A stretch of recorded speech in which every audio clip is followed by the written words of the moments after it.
बल्दियाती इंतखाबात के मुतनाज़िर नताइज के बाद कराची में हंगामे फूट पड़े। किमाड़ी में पीपल्स पार्टी और पीटीआई के कारकुनों के दरमियान झगड़ा हुआ।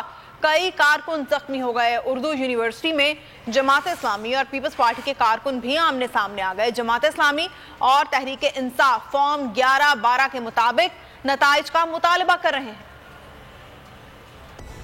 बल्दियाती इंतखाबात के मुतनाज़िया नताइज ने कराची में आग भड़का दी। केमाड़ी DRO ऑफिस पर पीटीआई और पीपल्स पार्टी के कारकुनों में तसादुम हो गया। कई अफराद जख्मी हुए।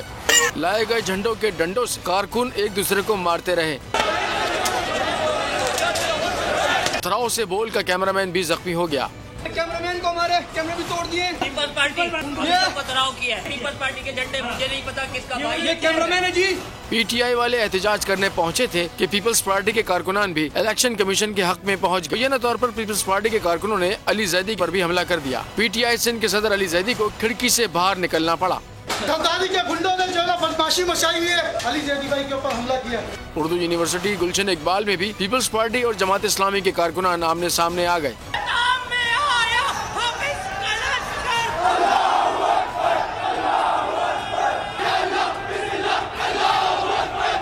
15 जनवरी को कराची में पोलिंग हुई थी। इलेक्शन कमीशन ने कराची के ज्यादातर नताइज 24 घंटे से भी ज्यादा रोक कर रखे।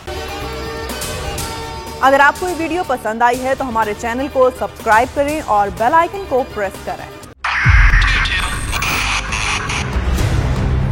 2022 बहुत सारे तोहफे भी देखे गया पाकिस्तान की आवाम को। पाकिस्तान की आवाम को एक तोहफा ये दिया कि आवाम को पता चल गया कि पाकिस्तान का मीडिया क्या है। साल 2022 में सबसे ज्यादा देखे जाने वाला चैनल बोल न्यूज रहा नंबर 1। हमने बहुत सारे शोज और ट्रांसमिशंस की। पूरा साल मुसलसल जदोजहद में निकल गया कि ये वोट ऑफ कॉन्फिडेंस के पीछे कौन लोग थे। तोड़े रेटिंग के सभी रिकॉर्ड। सोशल मीडिया पर भी सबसे ज्यादा तेजी से 2.4 बिलियन व्यूज का संगे मील अबूर किया। एंकर्स को भी आवाम में सबसे ज्यादा मकबूलियत मिली और सोशल मीडिया पर भी बोल रहा सब पर सब्सक्राइब करें और बेल दबाएं ताकि कोई खबर रह न जाए।